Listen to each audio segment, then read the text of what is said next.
Halo Tribuners, Anda sedang menyaksikan live update Top 10 bersama saya Agung Laksono. Seperti biasa, kami akan menyajikan 10 informasi menarik yang tengah menjadi sorotan. Kita jelang live update Top 10 selengkapnya. Kita ke berita pertama Tribuners, pemerintah kembali memperpanjang PPKM di wilayah Jawa Bali hingga 7 Februari 2022 mendatang. Hal ini menyusul semakin meningkatnya kasus harian COVID-19 termasuk varian Omikron. Hal ini ditegaskan dalam Instruksi Mendagri Nomor 6 Tahun 2022 tentang pemberlakuan pembatasan kegiatan masyarakat level 3, level 2, dan level 1 di wilayah Jawa Bali yang diterbitkan pada 1 Februari 2022. Setidaknya ada 40 kabupaten kota di Jawa Bali yang menerapkan PPKM level 1 selama sepekan mendatang.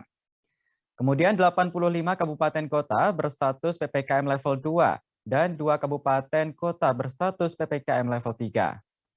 Sementara itu PPKM untuk wilayah luar Jawa Bali juga diperpanjang, namun hingga 14 Februari mendatang. Aturan tersebut tertuang di dalam Instruksi Menteri Dalam Negeri Nomor 7 Tahun 2022. Ada setidaknya sebanyak 164 kabupaten kota di luar Jawa Bali yang nantinya akan menerapkan PPKM level 1. Sebelumnya, Menteri Koordinator Bidang Kemaritiman dan Investasi Luhut Binsar Panjaitan mengatakan, saat ini kasus COVID-19 di Jawa Bali masih terus meningkat. Provinsi DKI Jakarta disebutnya masih menjadi daerah penyumbang kasus positif COVID-19 terbanyak. Meski begitu, pihaknya akan terus memantau perkembangannya selama sepekan ke depan. Di sisi lain, Menteri Kesehatan Budi Gunadi Sadikin menyampaikan perkembangan kasus Omikron di tanah air. Budi memprediksi puncak gelombang Omikron terjadi pada akhir Februari 2022. Hal ini berkaca pada gelombang Omikron yang terjadi di sejumlah negara, bahkan jumlahnya bisa 3 kali lebih tinggi daripada varian Delta. Untuk itu, Budi meminta agar masyarakat waspada, namun tidak perlu panik secara berlebihan. Dirinya pun tak henti-hentinya mengimbau masyarakat agar selalu patuh protokol kesehatan dan mendukung program vaksinasi. Teman-teman media dan seluruh masyarakat Indonesia yang saya cintai, hari ini pula saya sampaikan bahwa kasus COVID-19 di Jawa Bali terus meningkat, namun terdapat juga penurunan kasus harian dalam 7 hari terakhir ini. Dan ini juga seperti anomali yang kami lihat. Meski kami akan terus mengamati perkembangan dalam 1 minggu ke depan, saat ini kasus konfirmasi masih didominasi oleh Provinsi Jakarta. Jadi Bapak Ibu, yang pertama yang kami ingin sampaikan bahwa penularannya ini tinggi sekali dan Indonesia pasti akan mengalami ini. Jadi kalau puncaknya kita dulu pernah 57.000 per hari, kita mesti siap-siap dan hati-hati dan waspada, tidak perlu kaget kalau melihat di negara-negara lain itu bisa 2 kali sampai 3 kali di atas puncak Delta. Kita masih belum tahu berapa puncaknya akan terjadi di Indonesia, yang perkiraan kami akan terjadi di akhir Februari. Tapi tadi kami sudah sampaikan bahwa di negara-negara lain bisa 3 kali sampai 6 kali dibandingkan puncaknya Delta, di mana puncaknya Delta di Indonesia 57.000 kasus per hari. Ya, oleh karena itu, Nama Ainun Najib mendadak menjadi sorotan setelah disebut Presiden Jokowi dalam acara pengukuhan pengurus besar dan harlah ke-95 PBNU. Jokowi bahkan meminta pihak NU agar Ainun dibawa pulang dari Singapura. Ainun Najib adalah seorang praktisi teknologi sains yang lahir di Gresik, Jawa Timur pada 20 Oktober 1985. Prestasinya di bidang sains dan teknologi terasa sejak bersekolah di SMUN 5 Surabaya. Ketika itu ia meraih penghargaan Honorable Mention setelah menjadi anggota tim Indonesia dalam Olimpiade Informatika Asia Pasifik 2003.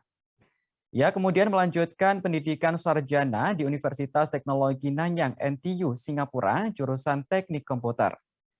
Ainun pernah mewakili NTU dalam perlombaan pemrograman perguruan tinggi internasional atau ACM ICPC pada 2006 hingga 2007. Lomba tersebut bersamai dengan 2 mahasiswa Indonesia lainnya. Tim tersebut menjuarai ACM ICPC level regional Asia di Teheran, Iran pada 2006. Mereka lalu ikut bertanding di level dunia yang digelar di Tokyo, Jepang pada 2007. Setelah lulus dari NTU, ia bergabung dengan IBM Singapura sebagai software engineer. Ainun lantas menjabat sebagai konsultan senior di sana. Dengan prestasi yang dimiliki Ainun, Jokowi berharap NU berperan besar dalam kemajuan teknologi di Indonesia. Sementara itu, Ainun sendiri mengaku tak menyangka namanya disebut oleh Presiden Joko Widodo. Hal itu diungkapkan dalam akun Twitternya pada Selasa 1 Februari 2022. Dirinya pun bersyukur dan berharap ke depan bisa bermanfaat bagi banyak orang. Saya kenal satu orang, yang lain masih banyak lagi. Beliau ini kerja di Singapura, sudah lama, 7 tahun yang lalu saya kenal.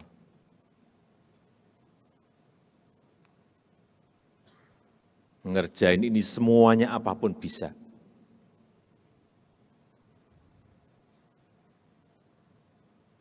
Namanya masih muda sekali, namanya Mas Ainun Najib.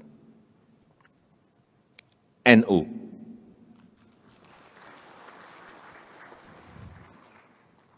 Tapi di sana gajinya sangat tinggi sekali. Jadi kalau diajak di sini harus bisa menggaji lebih gede dari yang di Singapura. Ini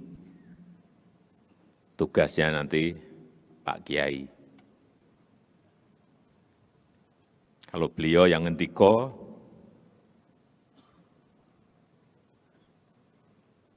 digaji berapapun, bismillah pasti mau. Habib Yusuf Al-Kaf, seorang penceramah di Pamekasan, Madura, ditangkap polisi karena diduga mencabuli anak didiknya. Penangkapan terhadap Habib Yusuf dilakukan saat dirinya hendak mengisi ceramah pada Senin 31 Januari malam. Hal ini pun kemudian membuat ratusan jemaah mendatangi Polres Pamekasan dan meminta agar Habib Yusuf dibebaskan. Penangkapan itu dilakukan karena sebelumnya Habib Yusuf Al-Kaf telah mangkir 2 kali dari panggilan penyidik. Kasat Reskrim Polres Pamekasan AKP Tommy Prambana menyebut, tokoh agama itu melakukan pencabulan pada 2 anak didiknya. Menurut keterangan para korban, Habib Yusuf telah beberapa kali melakukan perbuatan bejat itu di kediamannya, Desa Panagunan, Kecamatan Propo, Kabupaten Pamekasan, Madura. Korban yang diketahui masih di bawah umur itu dicabuli 2 hingga 3 kali. Polisi mengatakan pihaknya sudah memanggil Habib Yusuf sejak November 2021 lalu. Namun Habib Yusuf selalu mangkir dari panggilan polisi. Setelah polisi melakukan gelar perkara, kemudian menaikkan status menjadi penyidikan. Dari hasil gelar perkara, Habib Yusuf dinyatakan memenuhi unsur pidana melakukan pencabulan terhadap 2 anak di bawah umur. Sementara itu terkait penangkapan pelaku, sejumlah jemaah Habib Yusuf mendatangi Mapolres Pamekasan. Mereka meminta Habib Yusuf dibebaskan dari dalam ruangan Satreskrim Polres Pamekasan. Adik kandung Habib Yusuf Al-Kaf, Habib Amin, meminta Polres Pamekasan membuktikan kesalahan kakaknya terkait tuduhan melakukan tindak asusila terhadap anak di bawah umur. Menurut Habib Amin, ada sebagian orang yang ingin menebar kebencian terhadap kakaknya. Jadi sekira bulan November itu ada LP terkait dengan dugaan tindak pidana pencabulan, dan juga kita lakukan serangkaian tindakan kepolisian tentunya dalam hal ini yaitu penyelidikan dan juga gelar perkara sehingga itu dinaikkan ke tingkat penyidikan, dan juga kita gelar kembali sampai nanti itu kita lakukan panggilan-panggilan, pemeriksaan saksi, dan juga kita gelarkan kembali untuk menetapkan tersangka, sehingga di sana berdasarkan hasil gelar perkara tersebut ya, memenuhi unsur bahwa yang bersangkutan yaitu seseorang yang dengan inisial Y tadi itu melakukan pencabulan terhadap 2 orang anak yang di bawah umur. Jadi tidak sampai hamil, namun ini menurut keterangan dari para korban itu sudah terjadi beberapa kali, jadi tidak hanya 1 kali. Ya, jadi 2 sampai 3 kali. Dan saat ini yang bersangkutan kita amankan di Mapolres Pamekasan, dan juga nanti kita lakukan setelah kita lakukan pemeriksaan, kita lakukan gelar kembali untuk tindakan selanjutnya. Dan alhamdulillah pada malam hari ini kami dari Polres Pamekasan dan juga dipimpin oleh Bapak Kapolres Pamekasan dibantu oleh tokoh-tokoh di wilayah Sampang. Ini ada Pak Kepala Desa Omben dan juga Kepala Desa Pamulaan daerah Sampang, mengingat tadi masa ini sebagian besar berasal dari wilayah Sampang.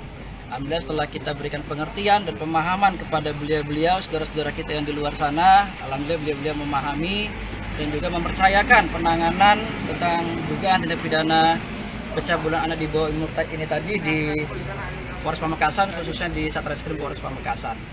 Ya. Demikian. Dan dua anak ini tetangga YS atau siapa dan? Jadi dua anak ini adalah anak didik yang bersangkutan. Dugaan permainan karantina terhadap pelaku perjalanan luar negeri akhirnya ditanggapi oleh Presiden Joko Widodo. Hal ini ditegaskan Jokowi seusai mendapat aduan dari para WNA mengenai praktik tersebut. Jokowi pun meminta kepada Kapolri untuk mengusut tuntas kasus ini. Jokowi meminta agar pelaksanaan proses karantina bagi pelaku perjalanan luar negeri dilakukan secara benar, termasuk dalam melakukan pengetatan di pintu-pintu masuk internasional. Sebagaimana diketahui, baru-baru ini publik dikejutkan dengan informasi dugaan adanya mafia karantina terhadap WNA.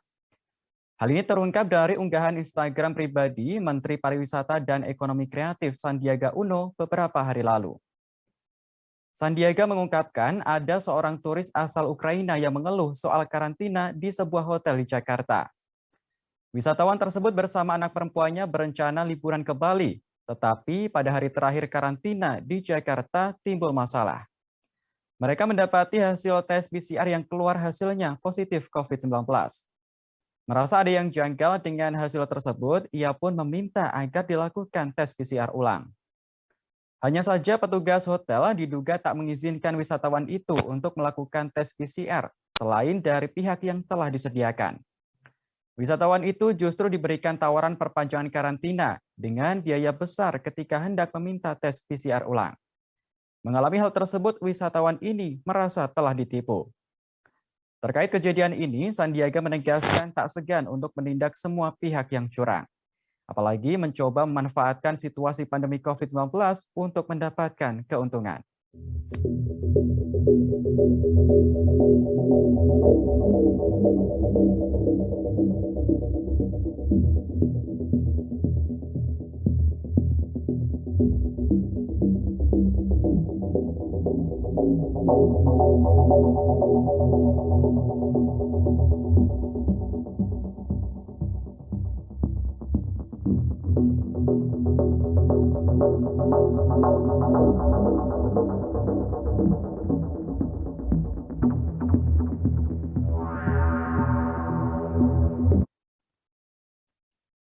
Polemik kerangkeng manusia di rumah Bupati Nonaktif Langkat terbit rencana perangin-angin terus berkembang.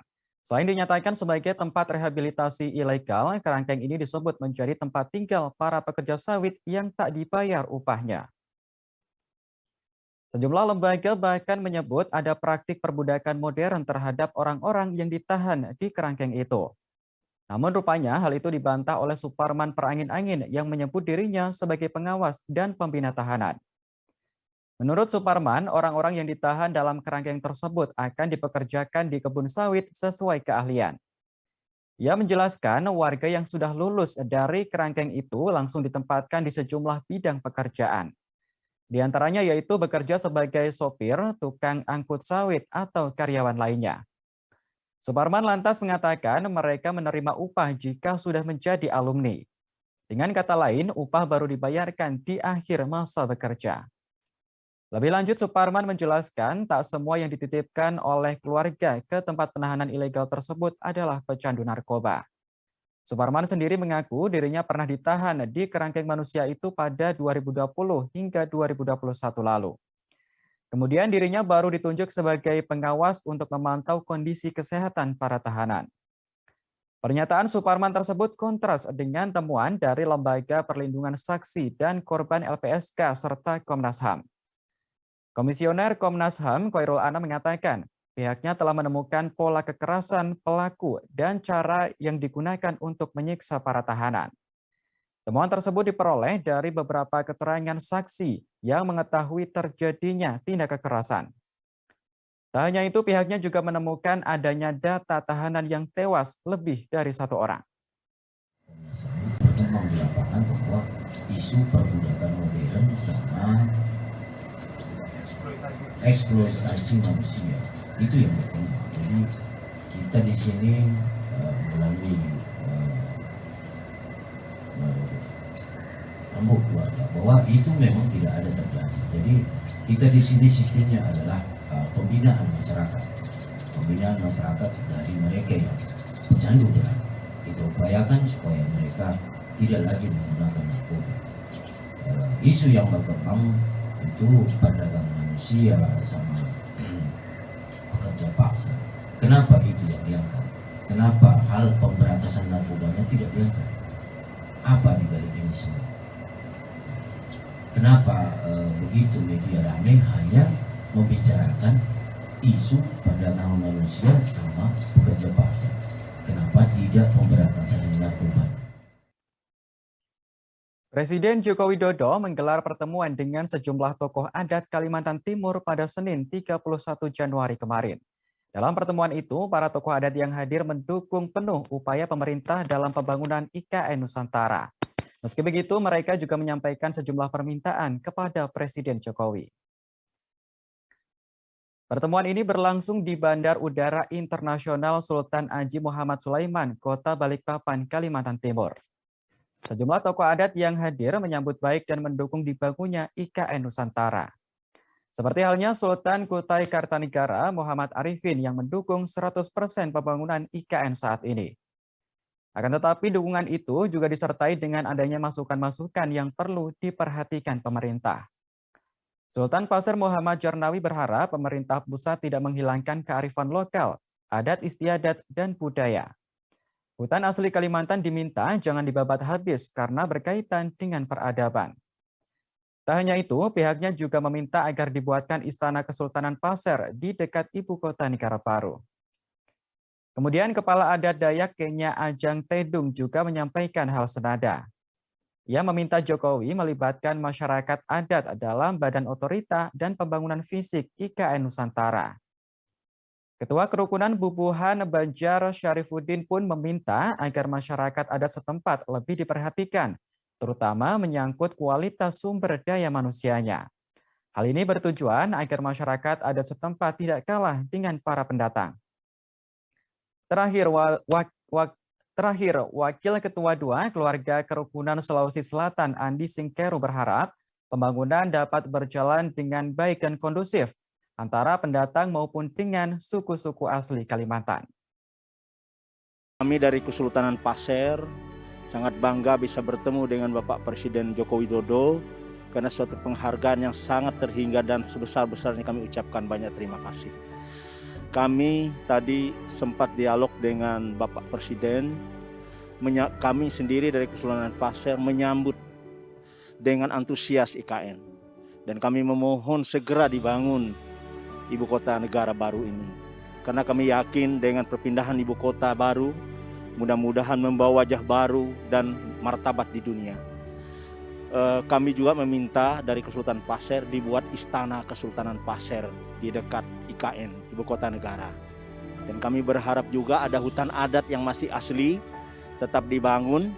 Dan ini sebagai peradaban kami, manakala anak cucu kami nanti bertanya tentang hutan di mana. Nah, insya Allah hutan yang asli itu masih utuh di tempat. Pembicaraan tadi adalah kesepakatan membicarakan persetujuan bentuknya IKN yang ada di Kalimantan Timur ini. Kami atas nama Sultan Kutai Kartanegara mendukung penuh 100% diadakannya pembangunan IKN saat ini. Sebuah acara pernikahan yang digelar di Gereja Tanjung Mulia Medan mendadak diwarnai kericuhan. Pasalnya ibu dari mempelai wanita datang dengan marah-marah dan tak merestui pernikahan putrinya. Dirinya mengamuk karena sang anak disebut menyembunyikan rencana pernikahan dari dirinya.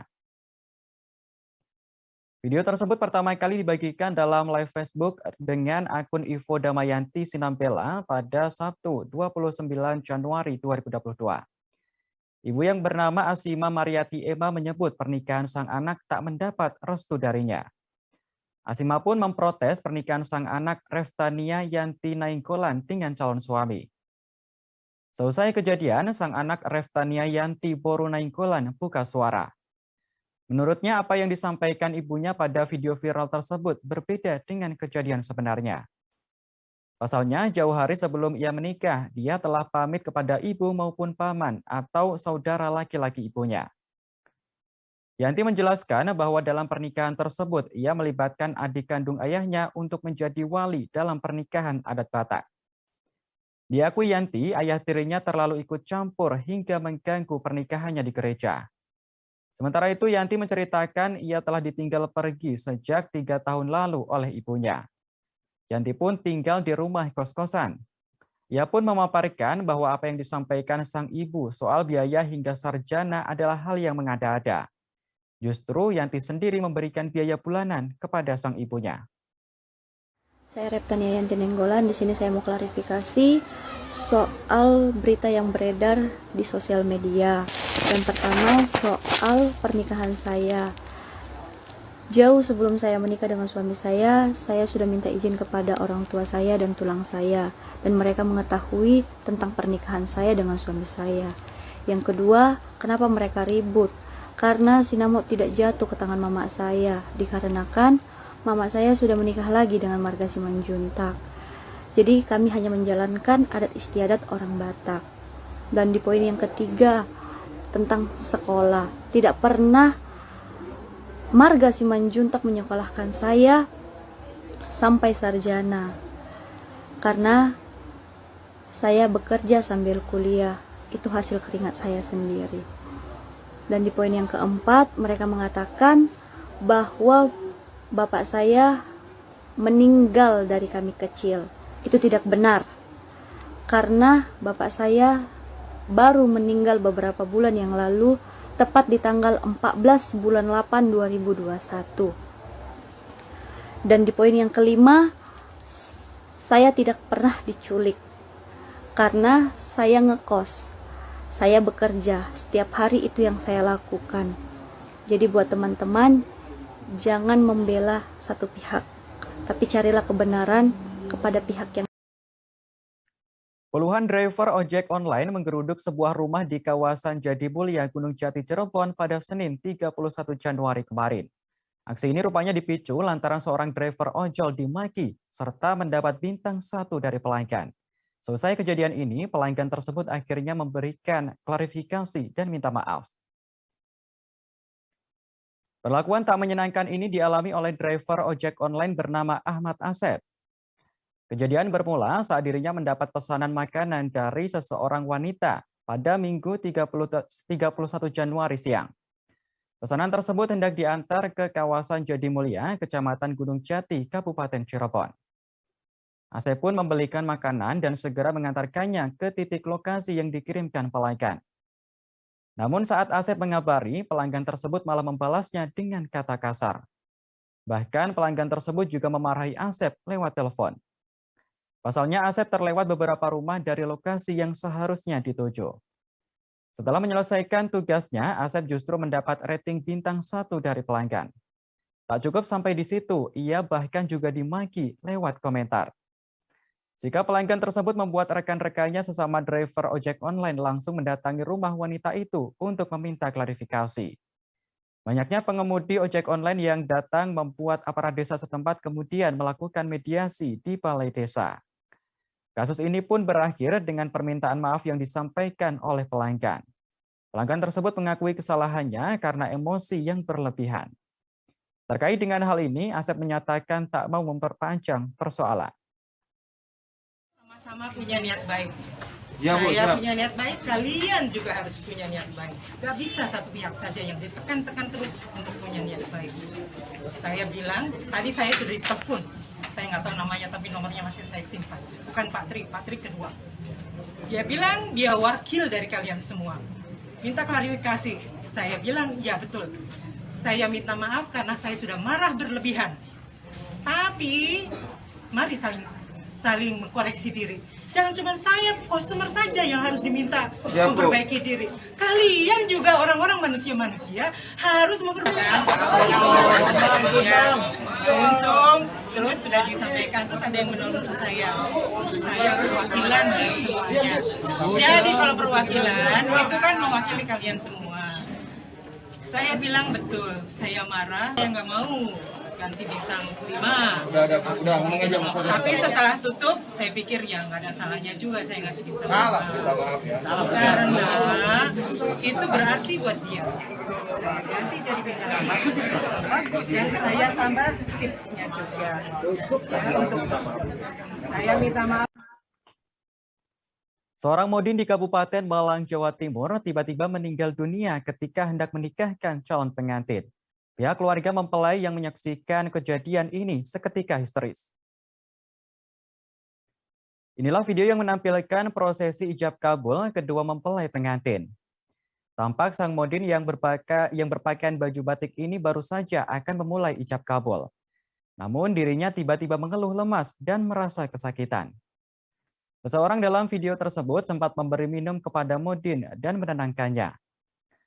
Tak berselang lama, modin tersebut ambruk dari posisi duduknya. Tamu yang panik pun langsung mengecek kondisi sang modin dan ternyata sudah meninggal dunia. Sontak kejadian ini membuat seisi rumah histeris. Diketahui peristiwa ini terjadi di Desa Batu Retno, Kecamatan Singosari, Malang pada Minggu 30 Januari malam. Kanit Polsek Singosari, Ibtu Eka Yuliandri Aska mengatakan, modin tersebut bernama Supaat, 55 tahun. Eka menyebut Supaat meninggal dunia bukan karena COVID-19, melainkan karena penyakit stroke. Sementara itu, Kepala Kantor Urusan Agama KUA Singosari, Syamsuir menjelaskan bahwa Supaat bukan penghulu dari KUA Singosari. Supaat adalah modin atau tokoh agama dari Desa Batu Retno, Kecamatan Singosari. Syamsuir menambahkan pernikahan yang dipimpin Supaat itu adalah pernikahan siri, bukan pernikahan resmi secara undang-undang negara. Bismillahirrahmanirrahim. Bahasa Jawa menurut bahasa Indonesia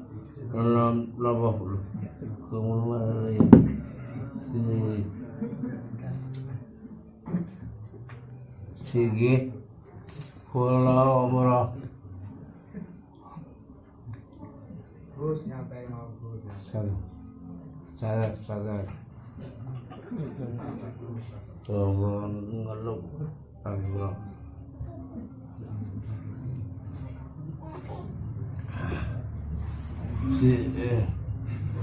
Lemes tangan kula.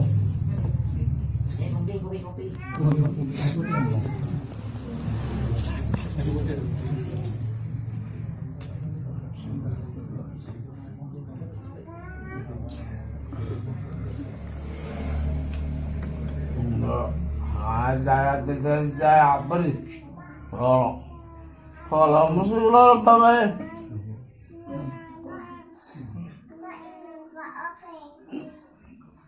Sikit. Ya Allah. Oke, moga-moga. Tuh lagi di situ tenang-tenang nih. Baca di pos tangan ini.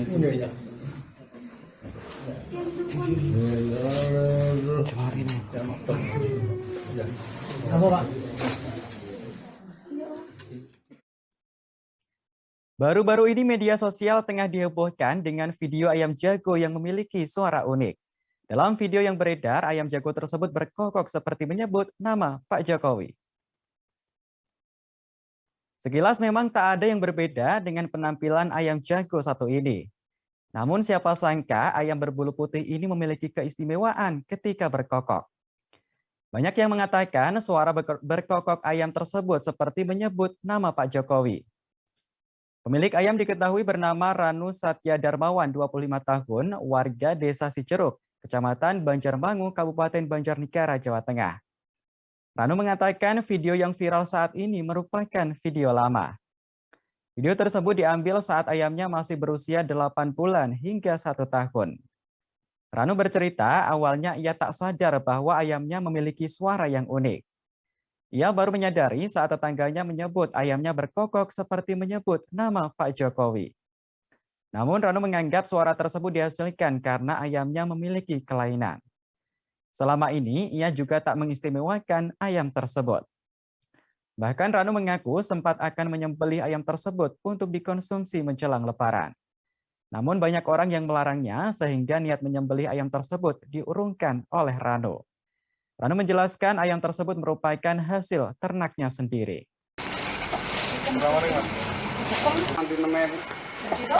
Ini keluar. Aduh, yang orang keluar. Ya, oleh. Bisa keluar ya? Keluar ya. Anteng. Kau anteng. Oleh? Oleh?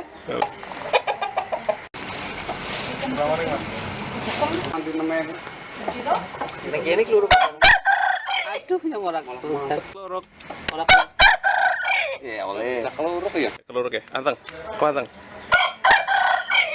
Oleh? Oleh?